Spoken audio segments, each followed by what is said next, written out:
вдалося потрапити на яхту. Вона одна з найбільших в світі. Яхта зрадника та кума Путіна. Rolls-Royce, Maserati, Lamborghini, якщо порівняно з світом автомобілів. Відомо, що яхта придбана за 200 мільйонів євро. Як українське агентство з розшуку та менеджменту активів знайшло приховане майно Віктора Медведчука і як буде його продавати вже зараз, після арешту? Людина, яка придбає цю яхту, увійде в історію світу. Хто чинив опір, аби українська делегація не потрапила на яхту? І на що здатна команда Медведчука?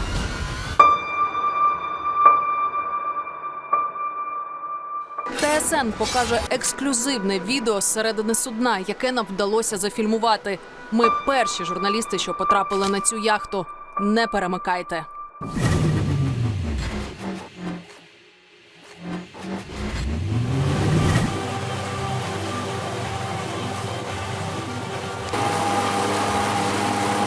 Хорватія – місто Трогір. Серед його туристичних принад – історичний центр, який внесено в список світової спадщини ЮНЕСКО. А ще узбережжя Адріатичного моря. Це зручні пляжі, маленькі острови, гірські краєвиди і гавані. Саме тут, подалі від очей, і стоїть заарештована суперяхта олігарха, зрадника України та кума Путіна Віктора Медведчука. Подалі від очей означає в місті, до якого просто так не дістатися. Це судноремонтна корабельня. Територія під охороною і стороннім туди зась. Побачити її можна хіба якщо вийти в море. 92 метри завдовжки та 14 метрів завширшки. Медведчук купив її в 2015-му. Тоді ж її помітили на лазуровому узбережжі Франції. Були й інші країни – Італія, Монако, Хорватія. Ось одна зі світлин на сайті, що дає змогу відстежувати місце перебування судна на карті. Серед пасажирів можна розгледіти жінку в чорній кепці. Ми не можемо стверджувати, але саме в такому головному уборі можна побачити дружину Медведчука Оксану Марченко і на інших світлинах в інших локаціях. Уже в 2020 році з'явиться зачіпка, яка пов'яже цю яхту з Медведчуком. Він внесе в свою декларацію за 2019 рік офшорну компанію з назвою «Фрегата Марін ЛТД», на яку і записана ця яхта. Кінцевим бенефіціаром цієї фірми на той момент була Оксана Марченко. Мені дуже хочеться розповісти всьому світу, яка ми проста, класна сім'я. Насправді, бо ми задовольняємося малим.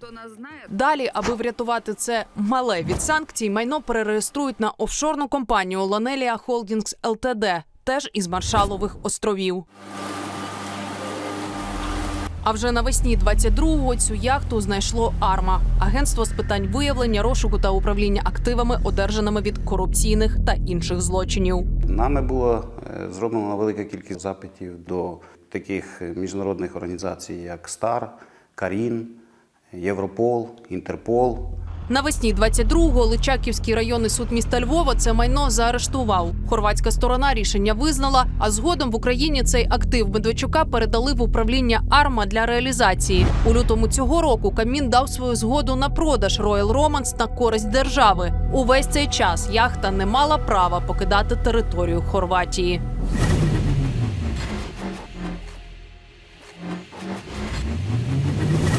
Як видно зі світлин Оксани Марченко в соцмережах, Хорватія – це країна, де часто відпочивала її родина. Ось пост дружини Медведчука від 11 травня 2021 року. Фотографії з хорватською геолокацією. Краєвиди, море, квіти і підпис. Через нескінченну суєту і цифровізацію життя ми дуже багато втрачаємо з поля зору. Саме цього дня в Києві її чоловікові Офіс Генерального прокурора оголошує підозру в державній зраді. Далі – домашній арешт, електронний браслет, досудове слідство та численні судові засідання, на яких подовжували запобіжний захід. І так до початку повномасштабного вторгнення Росії. Наприкінці лютого Медведчук із-під домашнього арешту зникає. Його оголошують у розшук. А знаходять за 48 днів у військовій формі, нібито під час спроби перетнути кордон України. Намагався так замаскуватись. Ось такий вояка, ось такий патріот. Пропоную Російській Федерації обміняти цього вашого хлопця на наших хлопців і наших дівчат. Зрадника передадуть Росії в межах обміну.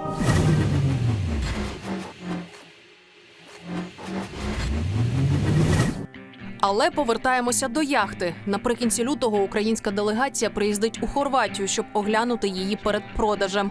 Порт прописки яхти Royal Romance – Лангкаві. На ній майорить прапор Малайзії. У Трогірі біля яхти на українських представників уже чекають адвокати Медведчука. Супротив був такий наполегливий і, знаєте, такий настирний. Дуже підготовлені адвокати, готувалися. Ну, ми з своєї сторони теж не спали, я вам скажу, і теж готувалися. Адвокати Медведчука з одного боку, з іншого – представники АРМА та Офісу Генерального прокурора України, а також хорватський суддя в цій справі, представники судноремонтної корабельні та місцева поліція і знімальна група ТСН. Власник яхти не дозволяє зайти на неї. Суддя в цій справі з боку Хорватії пояснює адвокатам Медведчука. Є рішення суду, і вони мають його виконувати. Адвокати кума Путіна знімати забороняють. До них приєднується й охорона судноремонтної корабельні, яка просить видалити всі відео з телефонів, що вони встигли тут зазнімкувати. Причина, яку нам називають – на відео можуть потрапити інші яхти. Видалення інформації було пов'язано з тим, що перших 2 години був супротив, і щоб ніхто не зізнався і не бачив, наскільки наполегливо вони забороняють нам здійснити наші заходи. Деякі кадри ТСН усе ж таки зберегла. Ось хорватський суддя фіксує недопуск української делегації на судно. За всім спостерігає поліція. Згодом приїздить іще й морська поліція. Суддя просить принести сходи, щоб із них можна було піднятися на яхту, на що капітан погрожує, що скине ці сходи в море. Суддя заявляє капітану, що за відмову пустити українську робочу групу на яхту на нього чекатиме арешт на 20 діб. Заступник голови з питань євроінтеграції АРМА Грігол Катамадзе переконує, без відеофіксації проведення огляду активу неможливе. Але українській делегації та знімальній групі ТСН усе ж таки вдається потрапити на яхту. На цьому відео ви можете побачити багато пар взуття. Чому так, розкажемо згодом. А поки що про саму яхту. Вона вміщує 14 гостей та 22 члени екіпажу. На ній увесь час перебуває хорватська команда, яка працювала тут і до арешту судна. Увесь цей час їм платить зарплату Медведчук. Капітан каже, що світло не працює. Першим капітан та адвокати Медведчука просять пройти слідчого суддю. Огляд відбувається в присутності поліції. Делегації показують палуби яхти, частину для персоналу та ведуть до технічного відсіку яхти. Тут усе уважно оглядає та фіксує експерт із Туреччини. Я питаю в одного з представників команди про Медведчука. Відповідає, що такого не знає. На яхті є ліфти. Ідемо дивитися каюту. Попри те, що ліфти працюють, світло тут вмикають не всюди. Частина речей тут закрита простирадлами. Аби щось розгледіти, доводиться користуватися ліхтариком мобільного телефону. Нам дозволяють зняти на відео лише одну каюту для гостей. В оздобленні тут використані породи червоного дерева. На стіні репродукція роботи французького художника Поля Гогена, оригінал у російському Ермітажі. На полицях книжки Генрик Сенкевич та Гетте. Ванна кімната цієї каюти оздоблена мушлями. І ексклюзив цієї яхти – це ось цей басейн на палубі. Це найбільший басейн, який коли-небудь будувала на судні компанія, що створила цю яхту. На яхті розклеєні ось такі наклейки, які забороняють фото та відеозйомку. Зупиніть, будь ласка, зйомку. Через півгодини після того, як ми зайшли на яхту, нас просять її покинути і знову забороняють зйомку на березі. Я вражений те, що побачив. Ми сьогодні побачили, як працює суд і правосуддя в європейській країні. Без спецназу, без тиску, але був правовий тиск на ті абсолютно незаконні вимоги, які були з боку адвокатів і капітана судна. І в кінці кінців ми з вами побачили, як спрацював суддя. А коли він зайшов на яхту і побачив цю розкіш, я думаю, у нього в голові перевернуло все, і він знову відчув, що він зробив правильні кроки 2 роки тому. Перед цим візитом у Трогір агентство мало переконатися, що яхта на ходу. Отже, отримало дозвіл суду на тест-драйв. І заарештоване судно виходило в море. Цю технічну перевірку супроводжував капітан порту та поліціянти.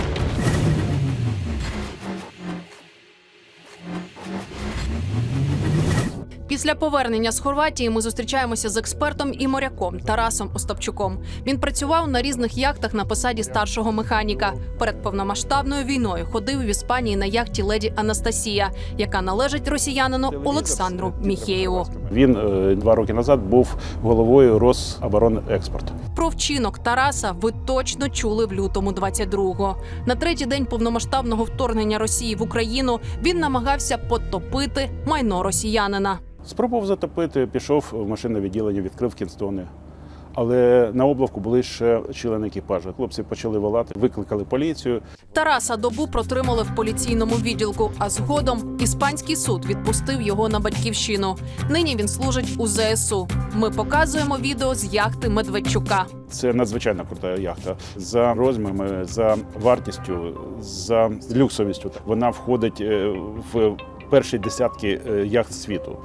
Її створили на одній із найдорожчих корабелень світу. Там же будували яхту для Стіва Джобса.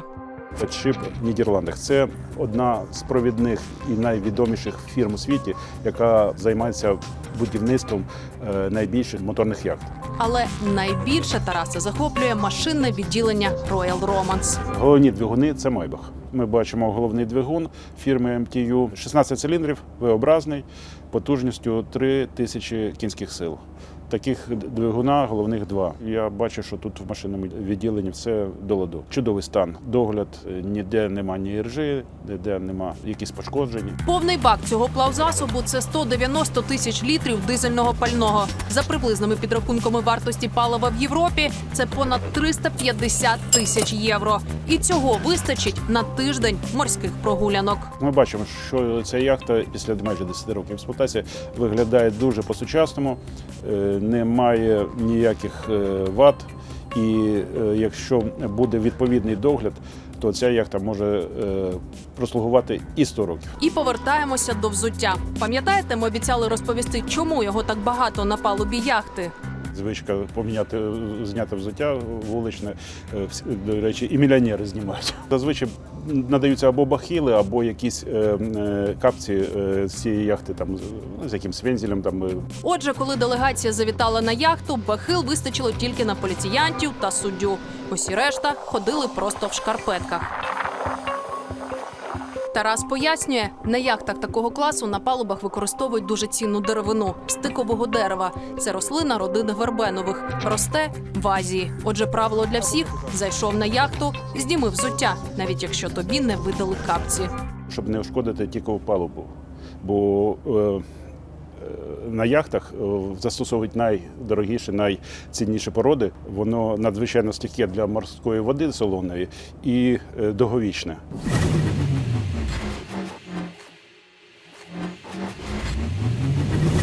Що буде далі з яхтою? Як шукатимуть покупця на такий елітний товар? Про це ми вже питаємо керівницю «Арма» Олену Думу. Яхта Royal Romance була придбана через рік після трагічних подій на Майдані, коли розпочалася війна в Україні і ми втратили Крим. Саме це свідчить про те, що зрадник Медведчук за домовленістю з Путіним не лише зрадив країну, але й за ці кошти придбавав такі дороговартісні активи. Яхта – це початок і відкриті двері для реалізації санкційних механізмів та конфіскованого майна, яке є за кордоном. Тут створили конкурсну комісію, до складу якої увійшли працівники агентства, Міністерства економіки та юстиції та вже співпрацюють із міжнародними аукціонними домами і яхтовими брокерами у Великій Британії, США, Монако, Франції та в Об'єднаних Арабських Еміратах. З одним із таких домів укладуть договір про реалізацію заарештованої яхти. Агентство не обирає покупця і майбутнього власника. Агентство обирає організатора торгів і досить скоро ми оголосимо конкурс на реалізацію активу.